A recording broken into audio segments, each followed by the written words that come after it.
Hello दोस्तों, कैसे हो आप सब लोग। आई होप आप सब मस्त होंगे। मैं सीपी प्रतिया आप सभी का स्वागत करता हूँ इस मज़ेदार वीडियो में। तो बिना देरी के चलो वीडियो स्टार्ट करते हैं। आज की इस वीडियो में हम डिस्कस करेंगे जो बच्चों के डाउट्स हैं उनके बारे में। बहुत से लोगों ने मुझसे बहुत सारे डाउट्स पूछे हैं, तो उनमें जो मेन डाउट है जो बहुत से लोगों ने पूछे गए हैं उन्हीं को हम डिस्कस करेंगे। पहला डाउट है जो बहुत से लोगों ने पूछा गया है उसको हम डिस्कस करते हैं क्लियरली और ब्रीफली।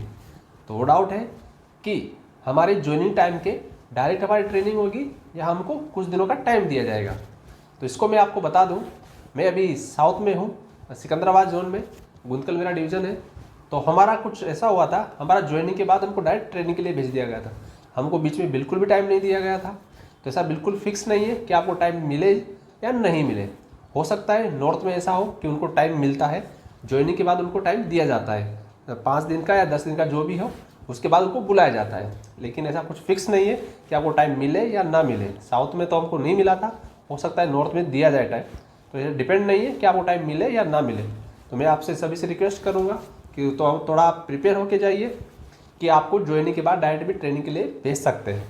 तो ये डिपेंड फिक्स नहीं है कि आपको टाइम मिले या ना मिले। तो हो सकता है आपको डायरेक्ट भेज भी दे या हो सकता है आपको टाइम मिल जाए। टाइम मिल जाए तो बहुत अच्छी बात है। आप घर पे जाइए, आराम से अपने घर वाले से मिलिए, जब आपको ट्रेनिंग में बुलाया जाए तो वापस ट्रेनिंग के लिए आ जाइए। लेकिन मैं आपसे सभी से बोलना चाहूँगा कि आप उसके लिए रेडी होके जाइए कि हो सकता है आपको ट्रेनिंग में डायरेक्ट भेज दिया जाए। ओके, तो ये जो मेन डाउट था वो आपका शायद आप क्लियर हो गया होगा। हमारा अगला डाउट है टीसी के बारे में। तो आपको ज्वाइनिंग के टाइम में टीसी भी पूछी जा रही है। चेन्नई में भी जो डीबी इन्वेस्टमेंट लोगों से टीसी भी पूछी जा रही है कि आपको अपनी टीसी दिखानी होगी। तो टीसी का कोई कंपलसरी फिक्स नहीं है। हमारे टाइम पे टीसी का कोई रोल नहीं था, किसी ने टीसी के बारे में पूछा नहीं था। डेट ऑफ बर्थ के बारे में पूछते हो तो डेट ऑफ बर्थ के लिए आप 10th की मार्कशीट दिखा सकते हो, उसमें अपनी डेट ऑफ बर्थ मेंशन रहती है। तो आप डेट ऑफ बर्थ के लिए 10th की मार्कशीट भी शो कर सकते हो। प्लस अगर आपके पास कोई आपका बर्थ सर्टिफिकेट का कोई भी डेट ऑफ बर्थ का कोई प्रूफ है तो वो भी आप उनको दिखा सकते हैं। तो टीसी का कंपलसरी नहीं, अगर पॉसिबल है तो आप टीसी बना लीजिए। अगर नहीं हो पा रहा है तो भी कोई दिक्कत नहीं है, आपको 10th की मार्कशीट दिखा के भी काम चल जाएगा। इसके अलावा अगर और भी कुछ प्रॉब्लम होती है डॉक्यूमेंट से रिलेटेड तो घबराने की कोई बात नहीं है। आपको उसके लिए सफिशिएंट टाइम दिया जाएगा। आपको ऐसा नहीं कि डीवी आपका कंप्लीट नहीं हुआ तो आपको निकाल लेंगे, ऐसा बिल्कुल भी नहीं है। आपको उसके लिए सफिशिएंट टाइम दिया जाएगा। 10, 15 दिन, 20 दिन आपको और दिया जाएगा। अगर आपका डॉक्यूमेंट्स कंप्लीट नहीं है तो हो सकता है आपको बोलेंगे कि आप घर जाइए और वापस बना के डॉक्यूमेंट्स लेके आइए, उसके बाद ही हम आपको ट्रेनिंग में भेजेंगे। तो कोई भी टीसी नहीं है। इसके अलावा भी अगर कोई भी डॉक्यूमेंट्स की प्रॉब्लम होती है तो आपको सफिशिएंट टाइम देंगे, वो आप वापस घर जाइए, कंप्लीट करा के लाइए, वापस आइए और आपको उसके बाद ट्रेनिंग में भेज देंगे। इसकी टेंशन लेने की कोई ज़रूरत नहीं। एक छोटा सा अगर कुछ डॉक्यूमेंट्स की कमी लगती है तो एक आपको एफिडेविट बनाना पड़ता है, जिसको पर शपथ पत्र भी बोल सकते हैं। वो बना के उनको दे दीजिए, जमा कर दीजिए और वापस जाके आप अपना डॉक्यूमेंट्स कंप्लीट करा के आइए और अपना ट्रेनिंग के लिए भेज दिए जाओगे उसके बाद। तो आप उसके लिए टेंशन लेने की बिल्कुल भी ज़रूरत नहीं है कि अगर टीसी लेके नहीं गए तो आपको बाहर निकाल देंगे, आपको नौकरी नहीं देंगे। उसको डरने की कोई ज़रूरत नहीं। आप यहाँ तक आए हो, अपनी मेहनत के दम पे आए हो, तो अब आपको निकालने वाला कोई नहीं है। वो भी एक छोटी सी कारण के कारण कि आपको टीसी लेके नहीं आए, कोई डॉक्यूमेंट्स में कमी है, उसके लिए आपको कोई नहीं निकालेगा। आप उसके लिए टेंशन लेने की बिल्कुल भी ज़रूरत नहीं है। तो हो सकता आई होप आपको ये टीसी वाला जो भी डाउट है या इसके रिलेटेड जो भी डॉक्यूमेंट्स की कोई प्रॉब्लम है वो डाउट क्लियर हो गया होगा। उसके लिए बिल्कुल भी फिक्र मत कीजिए, अब आपको कोई नहीं निकालने वाला। एक और डाउट जो बहुत से लोगों का था सैलरी के बारे में कि सर हमारी ट्रेनिंग टाइम पे सैलरी कैसे आएगी। तो सैलरी का कुछ ऐसा है, सैलरी होना भी चाहिए, डाउट होना भी चाहिए, जिसके लिए हम इतना सब कुछ कर रहे हैं सैलरी, उसके बारे में तो डाउट्स होना भी चाहिए। तो सैलरी का कुछ मैं ऐसा बता दूँ आपको, सैलरी कुछ फिक्स नहीं है कि आपको डायरेक्ट जैसे ट्रेनिंग स्टार्ट हो तो मंथ के एंड में आ ही जाए आपकी। हो सकता है कुछ फाइल्स प्रॉब्लम हो या कुछ डॉक्यूमेंट्स रिलेटेड प्रॉब्लम हो जाए या कुछ भी प्रोसेसिंग रहता है, बहुत सा आपका एसआर बनेगा, सर्विस रिकॉर्ड बनेगा, सब बन के तैयार होगा। उसमें हो सकता है कि आपको महीना 2 महीना भी लग जाए। तो ऐसा कुछ फिक्स नहीं है कि आपको जाते ही 1 महीने बाद ही सैलरी आपके अकाउंट में आ जाएगी, ऐसा फिक्स नहीं है। हो सकता है आपको 2 महीने भी लग जाए, हो सकता है आपको 3 महीने भी लग जाए। हमारी खुद की जो हैदराबाद सिकंदराबाद JRTI था उसकी हमारी सैलरी आई थिंक 3 महीने में आई थी। ऐसा कुछ फिक्स नहीं है। आप इसके लिए प्रिपेयर होके जाइए कि आपकी सैलरी लगभग 2 महीने 3 महीने में ही आएगी। हो सकता है किसी JRTI में अगर अच्छा प्रोसेसिंग अच्छा है तो उसको जल्दी क्लियर कर दे और आपकी सैलरी 1 महीने में डाल दे। लेकिन बी प्रिपेयर होके जाइए कि आपकी सैलरी हो सकता है लेट हो जाए, क्योंकि बहुत सारी प्रोसेसिंग होती है। आपका अकाउंट नंबर लेना, अकाउंट ऐड करना, आपकी सैलरी उसमें ट्रांसफ़र करना, उसमें बहुत सारी प्रॉब्लम हो सकती है। लेकिन एक बार अगर आपकी सैलरी स्टार्ट हो गई तो उसके बाद हर महीने आपकी सैलरी आपके अकाउंट में आ जाएगी। उसके बाद कोई दिक्कत वाली बात नहीं रही। लेकिन फर्स्ट में आपको स्टार्टिंग होने के लिए दिक्कत हो सकती है कि आपकी सैलरी आने में 1 या 2 महीने लग जाए। कम से कम 1 या 2 महीने तो लग सकते हैं, कम से कम बोल रहा हूँ मैं, तो 2 महीने लग भी सकते हैं। उसके लिए आप प्रिपेयर होकर रहिए, थोड़ा सा पैसा साथ में लेके जाइए कि आपको कोई दिक्कत ना आए आगे जाके। कुछ भी अरेंज करना हो तो आपको सेल्फ अरेंज करना पड़ेगा वहाँ पर, तो इसलिए आप प्रिपेयर होके जाइए, कुछ पैसे साथ में लेके जाए। सैलरी हो सकता है 1 महीने 2 महीने बाद आए, ऐसा कुछ फिक्स नहीं है। हमारा तो सिकंदराबाद जोन की तो सैलरी 2 महीने बाद ही आई थी हमारी। रेलवे की एक और अच्छी बात बता दूँ सैलरी से रिलेटेड में, कि अगर आपकी सैलरी एक बार स्टार्ट हो गई, जो भी 1 महीना 2 महीना लगा, जैसे आपकी सैलरी स्टार्ट हो गई उसके बाद आपकी सैलरी 1 तारीख से पहले ही आ जाएगी। बहुत से डिपार्टमेंट ऐसे हैं, रेलवे के अलावा बता रहा हूँ, बहुत से ऐसे डिपार्टमेंट है, बहुत सी जॉब है जिनकी सैलरी बहुत से वालों की 1-1 2-2 महीने की पेंडिंग हो जाती है। टीचर्स की ले लो, बहुत सी बार सैलरी नहीं आती है। लेकिन रेलवे के साथ डिपार्टमेंट है जिसकी सैलरी आपको 1 तारीख कभी नहीं होगी, उससे पहले 29 को, 30 को, 31 को ऐसे ही आ जाएगी। 31 के बाद एक कभी नहीं होगी, उसकी सैलरी आपको 1 तारीख से पहले ही आ जाएगी। ये रेलवे की बहुत अच्छी बात लगी मेरे को कि आपकी सैलरी कभी नहीं अटकती है, हमेशा 1 तारीख के पहले ही आ जाती है। तो बस एक बार सैलरी स्टार्ट हो जाए, शुरू में 1-2 महीने लग सकते हैं, लेकिन उसके बाद आपको सैलरी की कोई दिक्कत नहीं होगी। ये बहुत अच्छी बात है कि आपकी सैलरी फर्स्ट में स्टार्ट होने में टाइम लग सकता है। तो सैलरी से रिलेटेड मैंने आपका जो भी डाउट था वो क्लियर कर दिया है। उस पर सैलरी में 1 महीना लग जाए या 2 महीना लग जाए, तो उससे रिलेटेड आप थोड़ा सा प्रिपेयर होकर जाइए, क्योंकि बहुत सारे फाइल चार्ज रहते हैं, बहुत सारे प्रोसेसिंग होती है। आपका अकाउंट ऐड करना, आपकी सैलरी जो SR रिकॉर्ड है, SR बोले तो सर्विस रिकॉर्ड, आपका सर्विस रिकॉर्ड बनाना पड़ता है, आपका अकाउंट ऐड करना पड़ता है, आपका प्राण नंबर, आपका NPS, बहुत सी चीज़ें रहती है जो ऐड करनी रहती। तो उसमें हो सकता है आपकी सैलरी आने में 1 या 2 महीने लग जाए। 3 महीने में लगभग आ जाती है, उसके ज़्यादा नहीं चलता है। लेकिन हमारे टाइम की बता रहा हूँ, हमारे टाइम 2 महीने तक सैलरी नहीं आई थी, तीसरे महीने में सैलरी जाके आई थी। तो इसलिए आप प्रिपेयर रहिए कि आपकी सैलरी हो सकता है लेट हो जाए। 1 महीने में आ गई तो बहुत अच्छी बात है, तो उसके लिए टेंशन लेने की कोई ज़रूरत नहीं। अगर आ गई 1 महीने में तो बहुत अच्छी बात, नहीं आई तो भी आप प्रिपेयर होके जाइए कि सैलरी 1-2 महीने लग सकते हैं, क्योंकि बहुत सारी प्रोसेसिंग होती है, बहुत सारे गवर्नमेंट्स रूल है वो फॉलो करते हुए उनको सैलरी बनानी पड़ती है। आई होप आपका सैलरी वाला डाउट भी क्लियर हो गया होगा। बहुत से बच्चों का एक और डाउट था जॉब से रिलेटेड कि हमको ये जॉब नहीं करनी, ये जॉब करने में इंटरेस्टेड है, तो उसके लिए हम कैसे जाएँ।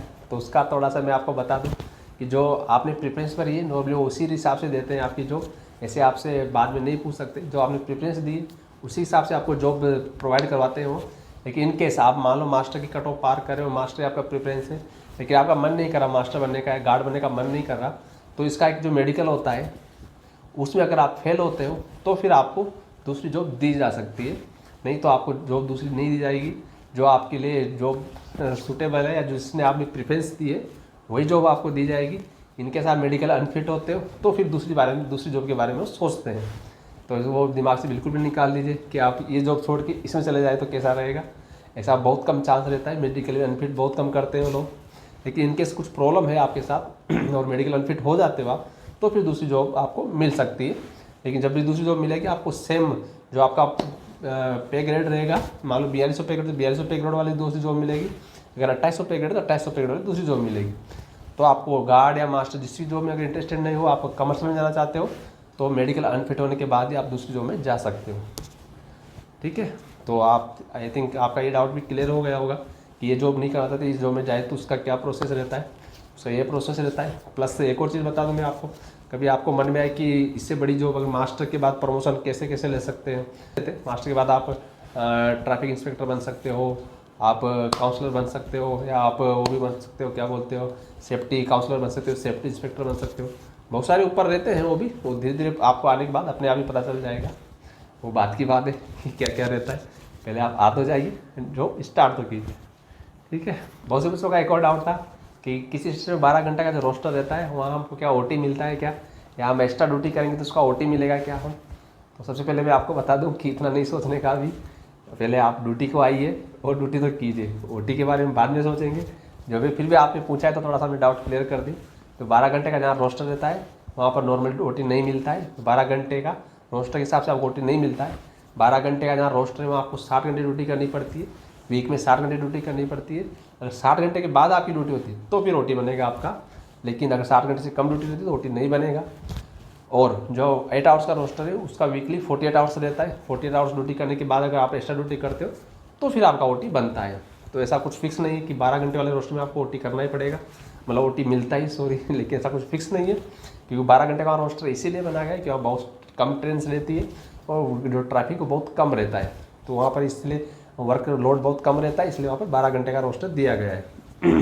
तो उसके लिए आप रिलेटेड सोचिए मत, वो अगर बनना होगा ओटी तो वहाँ भी बन जाएगा, ऐसा कुछ नहीं है। जिसने आपका रेस्ट फॉर करना होगा या कोई लीव पे गया स्टाफ तो फिर आपको ऑटोमेटिक एक्स्ट्रा ड्यूटी करनी पड़ेगी, एक्स्ट्रा ड्यूटी की तो आपका ओटी बन जाएगा। एक और डाउट जो बहुत से लोगों का है कि अगर हमने एनओसी नहीं ली है और हम डीवी के लिए आ गए हैं, डीवी के टाइम में भी हमने बताया नहीं है कि हमने ऑलरेडी दूसरी जॉब में है और हम ये जॉब करना चाहते हैं उसको छोड़ के, तो ये आपको बताने की ऐसा कुछ फिक्स नहीं है कि आप उनको बताएं सही, वैसे भी वो आगे जाके पता चल ही जाएगा आपका, क्योंकि जैसे आपका प्राण नंबर बनेगा, एनपीएस बनेगा, तो उनको मालूम हो ही जाएगा ऑटोमेटिकली कि आप ऑलरेडी दूसरी जॉब कर रहे थे, क्योंकि एनपीएस और प्राण नंबर सिर्फ एक ही बनता है, उसी के थ्रू आपका जो रहती है अपनी न्यू पेंशन स्कीम एनपीएस वो मिलती है, तो वो तो ऑटोमेटिक पता चल ही जाएगा उनको।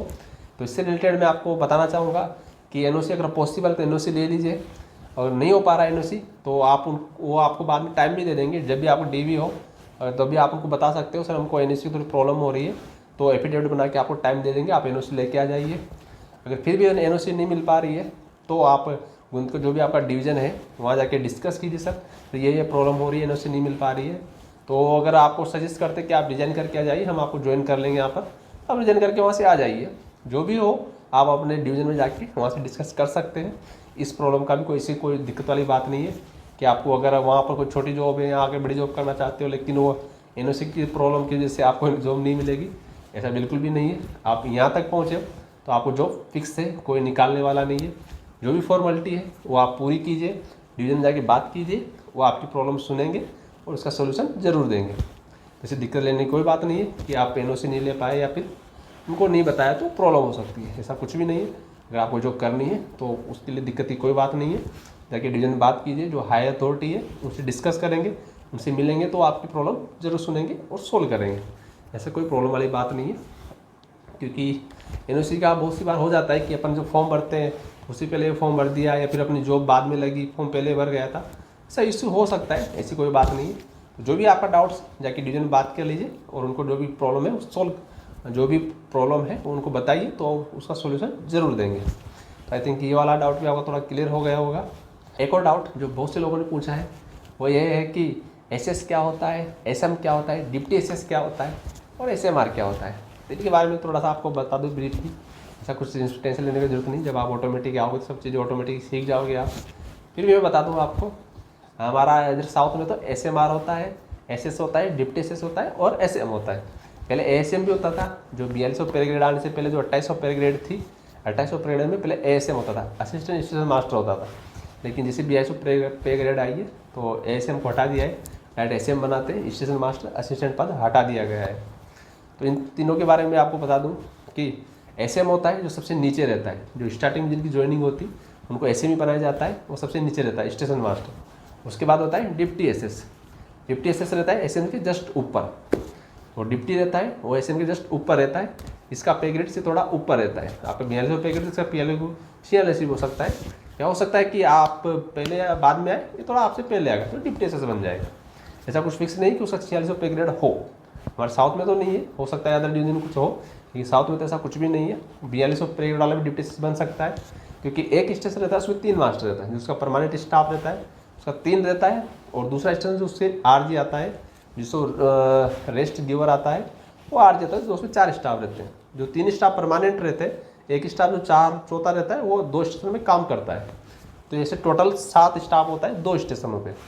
तो जो 3 स्टाफ परमानेंट रहता है उसमें एक एसएस रहेगा, एक डिप्टी एसएस रहेगा और एक एसएम रहेगा, करेक्ट समझ गए।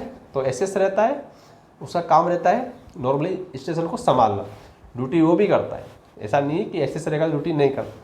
साउथ में तो जितने भी स्टेशन है वहाँ भी एसएस है, ड्यूटी वो भी करता है। लेकिन एसएमआर रहता है, जो आपको डाउट जो भी आया होगा कि एक रहता है एसएमआर, जो एसएस रहता है तो वो ड्यूटी भी नहीं करता, कभी करता है, तो वो रहता है एसएमआर। जो जंक्शन स्टेशन रहते हैं वहाँ पर रहता है एसएमआर, उसको बोलते हैं स्टेशन मैनेजर, जो स्टेशन को मैनेज करता है पूरा, उसको बोलते हैं स्टेशन मैनेजर। वो पूरा स्टेशन को मैनेज करने का काम रहता है, उसका ड्यूटी करने का काम नहीं रहता है। क्योंकि जो भी जंक्शन स्टेशन रहते हैं या बड़े स्टेशन है, यहाँ बहुत सारा काम रहता है, बहुत सारे स्टाफ्स रहते हैं, तो उनको मैनेज करने का काम उसका रहता है। SMR का मतलब ही वही है, स्टेशन मैनेजर। उसका काम स्टेशन मैनेजर, नाम से लग रहा है कि स्टेशन मैनेज करेगा। तो मैनेजर का काम वही है। जो भी गार्ड रहते हैं इसके अंडर में, मास्टर रहते हैं, बहुत सारे पॉइंट्समैन रहते हैं और भी स्टाफ रहते हैं जो उनको मैनेज करता है। तो आपसे मैनेजमेंट करने का रहता है। उसका नाइट ड्यूटी नहीं रहता, कुछ भी नहीं लगता, लेकिन उसकी ड्यूटी भी एक तरह 24 आवर्स की रहती है। जब भी इमरजेंसी तो उसको आना पड़ता है, कुछ भी अनयूजुअल हो गया या फेलियर आ गया तो उसको वहाँ पर प्रेजेंट होना जरूरी है।